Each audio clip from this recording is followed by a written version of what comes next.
पुराव्यानिशी अभोपाई या अधिकाऱ्यांच्या त्यामुळे यावर काय कारवाई करणार हे मला कळावं.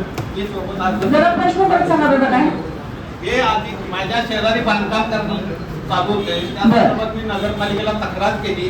अच्छा. नगरपालिकेला तक्रार केल्यानंतर नगरपालिकेने त्याला मॅडम. केलेलं आहे आणि ती न्यायालयामध्ये सादर केलेलं आहे. कोण अधिकारी बोला मॅडम. अधिकाऱ्यांची हे बघा त्यांनी डायरेक्ट आरोप केलाय तर याच्यावर स्ट्रॉंग आन्सर पाहिजे. अधिकाऱ्यांची नाव सांगा परत एकदा. दादा आता तुमचं झालंय तर बोलू देतो. हा यांच्या शेजारच्या बांधकामावरती यांनी तक्रार केली होती. हेतवडे म्हणून होते त्यांच्यावरती. आपल्या विभागाकडनं नोटीस पण काढली गेलेली आहे 53 ची. तत्कालीन अभियंता फुलारी साहेब यांनी पोलीस स्टेशन मध्ये जाऊन FIR सुद्धा केलेली आहे.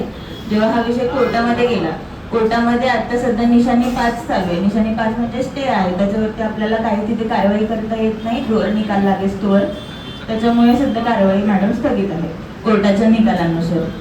दादा आता हे न्यायप्रविष्ट गोष्ट झाली आहे.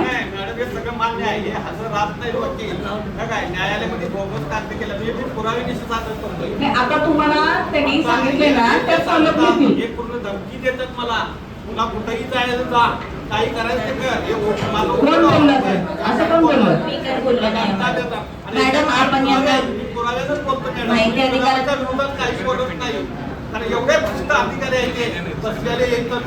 दादा आता काय काळजी करू नका. ते कोर्टात गेले त्या पद्धतीने आपल्याकडे आलेला कागदपत्र हजर करत नाही. हजरच राहत नाही कोर्टात. कोर्टात हजरच नाही. न्यायालयाने काशीने ओढलेलं आहे त्यांच्या. काय काय का अधिकारी काय सांगतो दादा?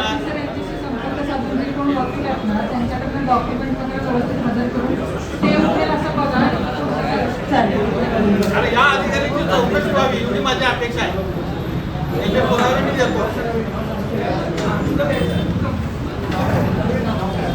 अशाच नवनवीन अपडेट्ससाठी डिजिटल कोल्हापूर चॅनेलला सबस्क्राईब करायला विसरू नका.